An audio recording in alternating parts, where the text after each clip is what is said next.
تو انشاءاللہ تعالی ان کو بھی ثواب ہوگا اور آپ کو بھی اس کا بہت زیادہ ثواب ملے گا۔ حدیث پاک میں ہے، نبی کریم صلی اللہ علیہ وآلہ وسلم نے ارشاد فرمایا کہ ایک آدمی ساری رات عبادت کرتا رہے، یعنی اللہ اللہ کرے، عبادت کرے، قرآن پاک کی تلاوت کرے، مسائل یاد نہ کرے، یعنی محض عبادت ذکر و اذکار میں رات گزار دے، اور ایک آدمی دین اسلام کا ایک فقہ کا مسئلہ سنے اور اسے یاد کرے اور آگے دوسروں تک پہنچائے، فرمایا یہ ایک مسئلہ اس آدمی کا یاد کرنا ساری رات کی عبادت سے افضل ہے، یعنی اتنی بہت بڑا ثواب اللہ تعالیٰ عنایت فرماتا ہے۔ تو ہمارا دین اسلام پاکیزہ مذہب ہے، جیسا کہ تمام ادیان میں، تمام مذاہب میں اسلام ایک باضابطہ دین ہے، مکمل دین ہے، اور ایسا پاک اور منزہ دین ہے، خوبصورت دین ہے کہ ہمارا پیارا دین اسلام ایک پاکیزہ اور نفیس الفطرت دین متین ہے۔ جیسا کہ آپ کو معلوم بھی ہے، جس طرح ہمارا دین ہماری زندگی کے تمام پہلوؤں پر جامعیت سے روشنی ڈالتا ہے، ایسے ہی اس نے نہ صرف پاکی پلیدی کے چھوٹے چھوٹے مسائل نقاط کی نشاندہی فرمائی ہے، بلکہ پلیدی کو دور کرنے کے بارے واضح احکامات بھی جاری فرمائے ہیں۔ یوں اس پہلو میں بھی دین اسلام باقی ادیان سے ممتاز حیثیت رکھتا ہے۔ نجاست کا لفظ ناپاکی پلیدی کے لیے استعمال ہوتا ہے، یعنی نجاست پلیدی کو بھی کہتے ہیں، ناپاکی کو بھی کہتے ہیں، جس کا ہم یہاں ذکر کرنا چاہتے ہیں۔ تو آپ نے سب سے پہلے یہ یاد کرنا ہے کہ پلیدی کی کتنی قسمیں ہیں۔ نجاست کی اقسام دو قسمیں ہیں، نجاست حقیقی اور نجاست حکمی، یعنی پلیدی ایک حقیقی ہوتی ہے اور ایک پلیدی حکمی ہوتی ہے۔ نجاست حقیقی جو ہے وہ ایسی نجاست کو کہتے ہیں جس کے اثرات کپڑے یا بدن یا کسی چیز پر ظاہر ہوں، جیسے پخانہ اور پیشاب وغیرہ، اور اسی کا دھونا ضروری ہوتا ہے۔ اس کی مرئی جیسے پخانہ کا لگ جانا یا غیر مرئی جیسے پیشاب کا لگ جانا دو صورتیں ہوتی ہیں، اور دوسری پلیدی ہے پلیدی حکمی، ایسی پلیدی جو بظاہر نظر نہیں آتی مگر اس کے سرزد ہونے کا علم ہو جاتا ہے، لہذا اس پر نجاست کے حکم کا اطلاق ہو جاتا ہے، جیسے ریح خارج ہونا، جنابت میں مبتلا ہونا اور حیض آنا وغیرہ، یہ چیزیں ہیں۔ نجاست حقیقی کی پھر آگے قسمیں ہیں۔ نجاست غلیظہ، جس چیز کا نجس ہونا زیادہ شدید ہو اور اس کا ثبوت تاکید کے ساتھ ہو، وہ نجاست غلیظہ کہلاتی ہے۔ اس نجاست کے بارے شرعی احکامات سخت ہوتے ہیں، اس کی وضاحت قرآن و حدیث میں موجود ہوتی ہے، اور ائمہ امت کا اس پر اتفاق و اجماع پایا جاتا ہے۔ نجاست غلیظہ کے بدن یا کپڑے پر لگ جانے کا شرعی حکم یہ ہے کہ نجاست غلیظہ سے 1 درہم یا اس سے کم مقدار کے ساتھ نماز جائز ہے، جیسے خون، پیشاب، انگوروں کی شراب اور مرغی کی بیٹ اور گدھے کا پیشاب وغیرہ۔ گویا نجاست 1 درہم کے برابر، چاندی کے پاکستانی روپیہ کے سکہ کے برابر یا کم ہو تو معاف ہے۔ یعنی نجاست اگر 1 درہم کے برابر ہے، پاکستانی چاندی کے پاکستانی روپیہ کے سکہ کے برابر ہے، یا اس سے کچھ کم ہے تو یہ معاف ہے۔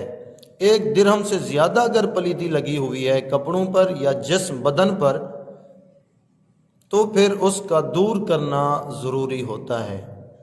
یعنی اگر پلیدی زیادہ لگی ہے 1 درہم سے کپڑے پر یا بدن پر، اس پلیدی کو دور کرنا ضروری ہوتا ہے۔ اگر دور نہیں کریں گے تو پھر نماز نہیں ہوگی۔ اور قصداً اگر آپ نے نماز پڑھ لی، یعنی 1 درہم سے زیادہ پلیدی آپ کے جسم یا کپڑے پر تھی، آپ نے پھر بھی جان بوجھ کر نماز ادا کر دی تو پھر آپ گناہ گار بھی ہوں گے اور نماز بھی نہیں ہوگی، تو گناہ بھی آپ کے سر پہ ہوگا۔ اور اگر 1 درہم یا کم مقدار پر ہو تو دور کرنا افضل ہے، یعنی اگر 1 درہم سے کم پلیدی ہے یا 1 درہم کے برابر ہے تو نماز تو ہو جائے گی، لیکن اس کو بھی دور کرنا زیادہ بہتر افضل ہے۔ تاہم دور کیے بغیر نماز تو ہو جائے گی، مگر ایسا کرنا مکروہ تنزیہ ہے، خلاف سنت ہے۔ متقی کے لیے نماز کا دوہرا لینا بہتر اور افضل ہے۔ اگر نجاست گاڑھی ہو جیسے پخانہ، لید، گوبر وغیرہ، تو درہم کی مقدار جاننے کے لیے اس کا اندازاً وزن شمار ہوگا، جو کہ 20 قیراط یعنی 4.5 ماشا تقریباً ہے۔ اور نجاست پتلی ہو جیسے پیشاب یا شراب تو اس کی پھیلاؤ کی لمبائی چوڑائی شمار ہوگی۔ یوں ہے کہ ہتھیلی کو خوب پھیلا کر ہموار رکھیں اور اس پر آہستگی سے اتنا پانی ڈالیں کہ آسانی سے رک جائے، تو گہرائی میں پانی نے جتنی جگہ گھیری ہوگی وہ درہم کی مقدار تصور ہوگی۔ یہ ہو گیا انواع، یعنی نجاست غلیظہ کی اب قسمیں کتنی ہیں۔ درج ذیل چیزیں نجاست غلیظہ ہیں: بدن انسانی سے خارج ہونے والی ہر شے جیسے پیشاب، پخانہ، منی، مزی، ودی، بہتا خون اور پیپ، حیض و نفاس کا خون، یہ سب چیزیں نجاست غلیظہ ہیں جن کو دور کرنا ضروری ہے۔ اگر 1 درہم سے زیادہ مقدار میں ہیں تو دور کیے بغیر نماز نہیں ہوگی۔ چھوٹے بچوں کے پیشاب کو پاک سمجھنے والی مائیں وہ بھی خبردار ہوں کہ بچے کا پیشاب بھی اسی طرح ناپاک ہے جس طرح بڑے کا، اور ہر بچے اور بڑے کے منہ بھر کے یہ بھی پلید ہے۔ انسان اور خشکی کے ہر جانور کا بہتا خون بھی پلید ہے، نیز شراب یہ بھی پلید ہے۔ دکھتی آنکھ کا مواد، ناف، کان یا پستان کا وہ مواد جو درد کے ساتھ نکلے وہ بھی پلید ہے۔ حرام جانور جیسے لومڑی، بلی، کتا، خچر، ہاتھی اور شیر وغیرہ کا گوشت، پیشاب، گوبر، لید، دودھ اور سونڈ کی رطوبت وغیرہ، یہ سب چیزیں بھی حرام ہیں، کیونکہ حدیث پاک نبی پاک صلی اللہ علیہ وسلم نے ارشاد فرمایا نکیلے دانتوں والے درندے اور پنجوں والے پرندے کا گوشت کھانا منع ہے۔ نیز حدیث پاک میں ہے کہ گھریلو گدھا، کوا، چیل، چوہا اور بچھو کا گوشت کھانا بھی منع ہے۔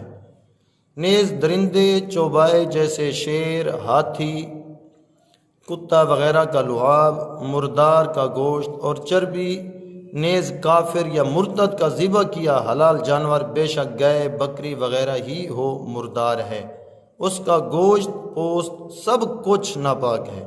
نیز ہر حلال چوبایا جیسے گائے، بھینس، اونٹ کا گوبر یعنی پخانہ یا مینگنی، یہ سب چیزیں نجاست غلیظہ میں شمار ہیں۔ نیز مرغی، مرغابی اور بطخ جیسے کم اونچا اڑنے والے پرندے کی بیٹ، نیز چھپکلی یا گرگٹ کا خون، سانپ اور مینڈک کا پیشاب، پخانہ، گوشت، کھال اور بہتا ہوا خون، یہ سب چیزیں نجاست غلیظہ ہیں۔ یہ آپ نے چیزیں یاد رکھنی ہیں اور ان پلیدیوں کا آپ نے خیال کرنا ہے کہ اگر آپ کے کپڑوں پر یا آپ کے بدن پر یہ پلیدی لگی ہوئی ہے، خون بہتا ہوا، شراب یا بچوں کا پیشاب، یعنی جتنی چیزیں میں نے ذکر کی ہیں یہ سب نجاست غلیظہ ہیں، ان کو دور کرنا ضروری ہوتا ہے۔ آگے پھر دوسری قسم ہے نجاست کی، پلیدی کی دوسری قسم، وہ پلیدی نجاست خفیفہ ہے، اس کا اگلی ویڈیو میں انشاءاللہ میں ذکر کروں گا۔ ترتیب کے ساتھ انشاءاللہ تعالی یہ مسائل میں تھوڑی ویڈیو بنا کے آپ کو انشاءاللہ پہنچاتا رہوں گا۔ آپ نے ویڈیو کو پورا دیکھنا ہے اور شیئر کرنا ہے، چینل کو سبسکرائب کریں تاکہ آپ کو ہمارے اس چینل پہ تمام دینی مسائل جو ہیں آسانی سے میسر ہوں گے انشاءاللہ تعالی۔ اب اجازت دیں، السلام علیکم ورحمۃ اللہ وبرکاتہ۔